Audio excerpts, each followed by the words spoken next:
श्रीगणेशाय नमः। परमप्रमात्मने नमः। वेदपुरुषाय नमः। महालक्ष्म्यै नमः। महासरस्वत्यै नमः। श्रीगुरुचरणकमलेभ्यो नमः। लम्बोदरं नमस्तुभ्यं सततं मोदकं प्रियं।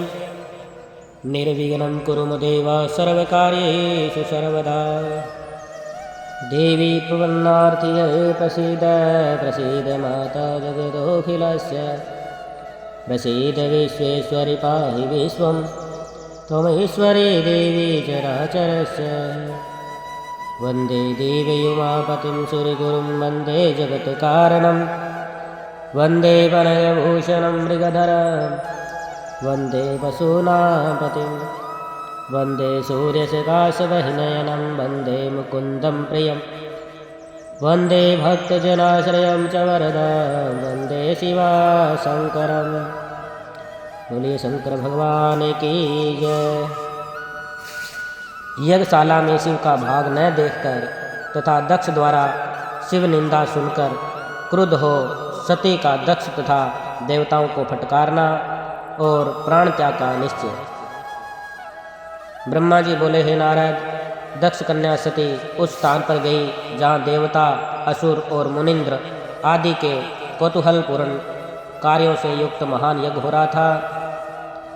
सती ने वहाँ अपने पिता के भवन को देखा, जो नाना प्रकार के आश्चर्यजनक भावों से युक्त, कांतिमान, मनोहर तथा देवताओं और ऋषियों के समुदाय से भरा हुआ था। देवी सती भवन के द्वार पर जाकर खड़ी हुई और अपने वाहन नंदी से उतरकर अकेले ही शीघ्रतापूर्वक यज्ञस्थल के भीतर गई। सती को आया देख उनकी यशस्विनी माता अक्षिणी, वीरणी और बहनों ने उनका यथोचित सत्कार किया, परंतु दक्ष ने उन्हें देखकर भी कुछ आदर नहीं किया तथा उनके भय से शिव की माया से मोहित हुए अन्य लोगों ने भी उनका आदर नहीं किया। हे मुने, तब लोगों के द्वारा तिरस्कार प्राप्त होने पर भी सती देवी ने अत्यंत विस्मित हो माता पिता को प्रणाम किया। उस यज्ञ में सती ने भगवान विष्णु आदि सभी देवताओं के भाग को देखा, परंतु शिवजी का भाग कहीं भी दिखाई नहीं दिया। तब उन्होंने अश्व क्रोध प्रकट किया। अपमानित होकर भी रोष से भरकर सब लोगों की ओर क्रूर दृष्टि से देखकर दक्ष को भस्म करती हुई शिव कहने लगी।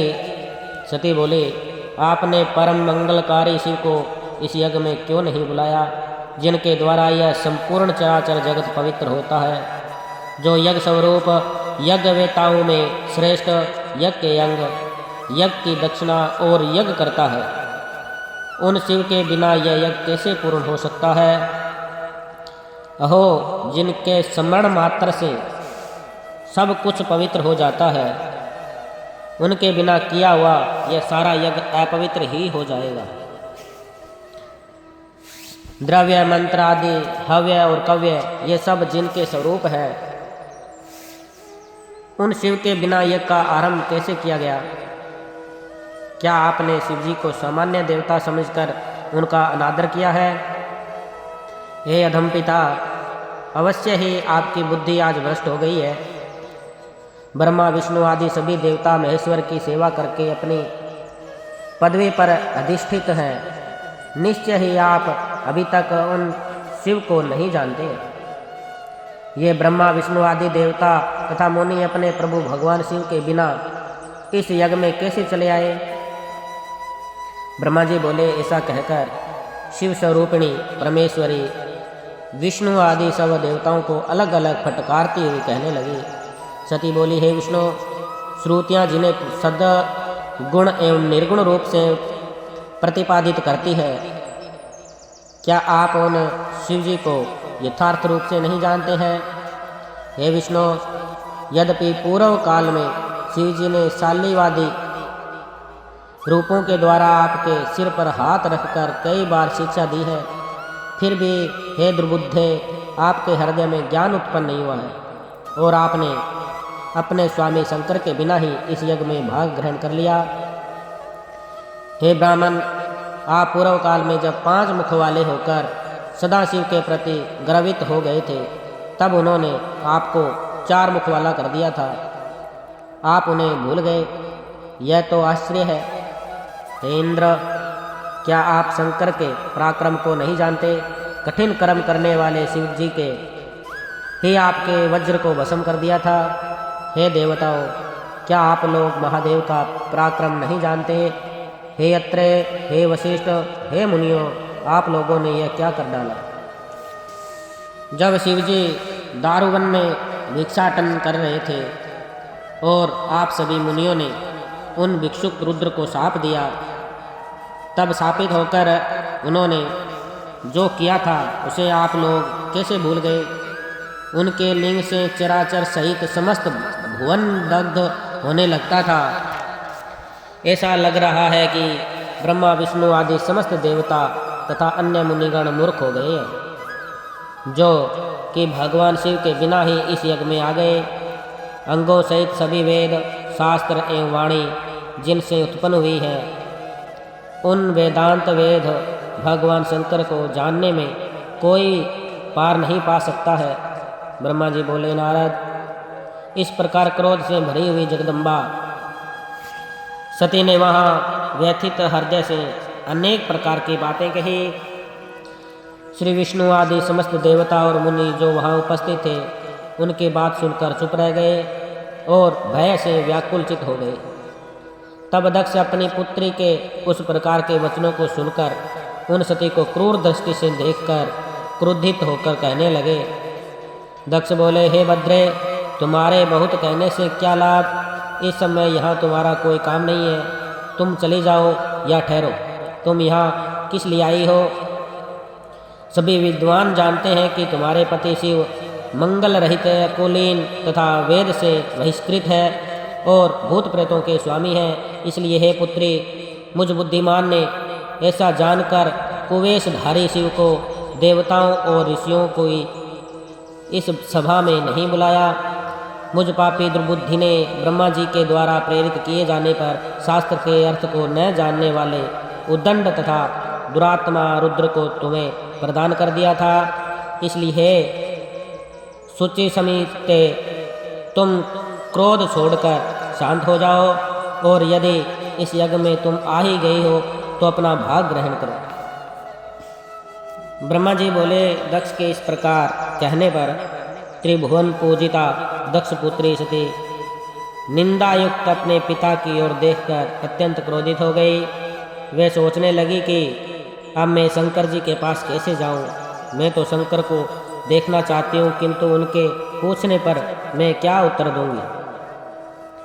तदंतर तीनों लोकों की जननी वे सती क्रोध से युक्त हो लंबी श्वास लेती हुई दूषित मन वाले अपने पिता से कहने लगी।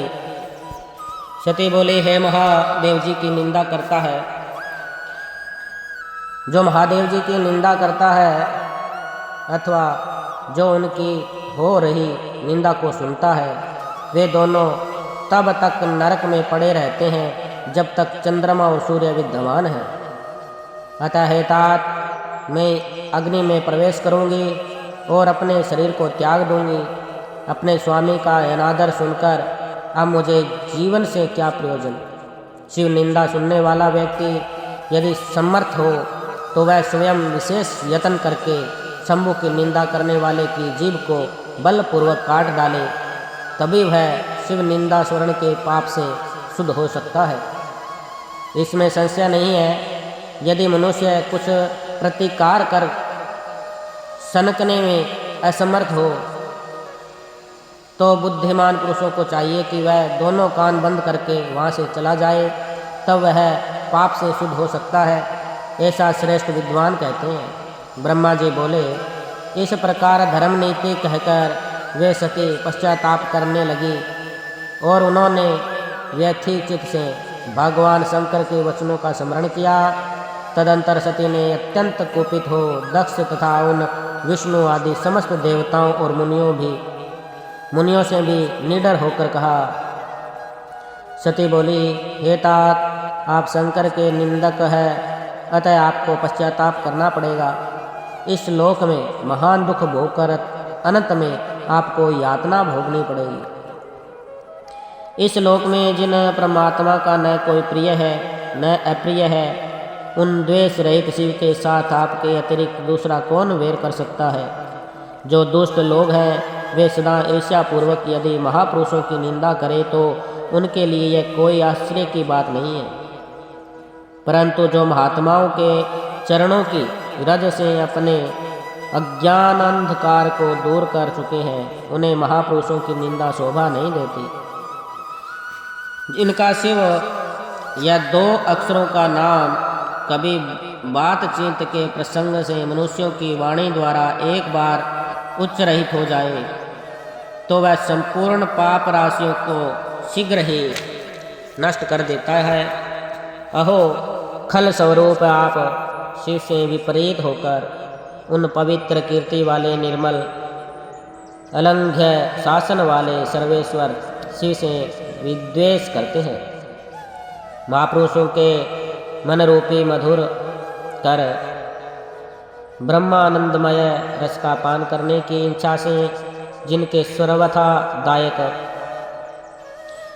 स्वार्थदायक चरण कमल को निरंतर सेवन किया करते हैं और जो शिव संसार के लोगों पर शीघ्र ही आदरपूर्वक मनोरथों की वर्षा करते हैं, सबके बंधु उन्हीं महादेव से आप मूर्खतावश द्रोह करते हैं। जिन शिव को आप अशिव बताते हैं उन्हें क्या आपके सिवा दूसरा विद्वान नहीं जानते। ब्रह्मा आदि देवता, सनक आदि मुनि तथा अन्य ज्ञानी क्या उनके स्वरूप को नहीं समझते। उदार बुद्धि भगवान शिव जटा फैलाए, कपाल धारण किए, शमशान में भूतों के साथ प्रसन्नतापूर्वक रहते हैं तथा भस्म एवं नरमुंडों की माला धारण करते हैं। इस बात को जानकर भी जो मुनि और देवता उनके चरणों से गिरे निर्माल्य को बड़े आदर के साथ अपने मस्तक पर चढ़ाते हैं, इसका क्या कारण है? यही कि वे भगवान शिव ही साक्षात परमेश्वर है। वेदों में प्रवृत्त तथा निवृत्त ये 2 प्रकार के कर्म बताए गए हैं जिनका विद्वानों को विवेक पूर्वक विचार करना चाहिए। ये दोनों ही कर्म परस्पर विरुद्ध गति वाले हैं, अतः एक कर्ता के द्वारा इनका साथ साथ अनुष्ठान नहीं किया जा सकता। भगवान शिव तो साक्षात परम ब्रह्म है, अतः उनमें इन दोनों ही कर्मों की गति नहीं है, अतः वे इन दोनों ही कर्मों से परतंत्र नहीं है। हे पिता, जो योगेश्वर्य अर्थात अणिमा आदि सिद्धियां हमें सर्वदा प्राप्त है, वे आपको प्राप्त नहीं है। आपकी यज्ञशाला में आयोजित होने वाले तथा धूम मार्ग को प्रदान करने वाले प्रवृत्तीय मार्गीय कर्मों का हम त्याग कर चुके हैं। हमारा ऐश्वर्य अव्यक्त है तथा ब्रह्मवेता पुरुषों के द्वारा निरंतर सेवित है। हे तात, आप विपरीत बुद्धि वाले हैं, अतः आपको अभिमान नहीं करना चाहिए। अधिक कहने से क्या लाभ? आप दुष्ट हृदय हैं और आपकी बुद्धि सर्वथा दूषित हो चुकी है, अतः आपसे उत्पन्न हुए इस शरीर से भी मेरा कुछ भी प्रयोजन नहीं है। प्रयोजन नहीं रहा उस दुष्ट व्यक्ति के जन्म को धिक्कार है जो महापुरुषों के प्रति अपराध करने वाला है। विद्वान पुरुष को चाहिए कि ऐसे संबंध का विशेष रूप से त्याग कर दे। जिस समय भगवान शिव आपके गोत्र का उच्चारण करते हुए मुझ दाक्षायणी कहेंगे, उस समय मेरा मन सहसा अत्यंत दुखी हो जाएगा। इसलिए आपके अंग से उत्पन्न हुए समतुल्य घृणित इस शरीर को इस समय में अवश्य ही त्याग दूंगी और ऐसा करके सुखी हो जाऊंगी। हे देवता और मुनियों, आप सब लोग मेरी बात सुने। दूषित मन वाले आप लोगों का यह कर्म सर्वथा अनुचित है। आप सब लोग मूढ़ हैं, क्योंकि शिवजी की निंदा और कलह आप लोगों को प्रिय है। अतः भगवान हर से सभी को इस कुकर्म का निश्चय ही पूरा दंड मिलेगा। ब्रह्मा जी बोले, हे नारद, उस यज्ञ में दक्ष से तथा देवताओं से ऐसा कहकर सती देवी चुप हो गई और मन ही मन अपने प्राण वल्लभ शंभु का स्मरण करने लगी।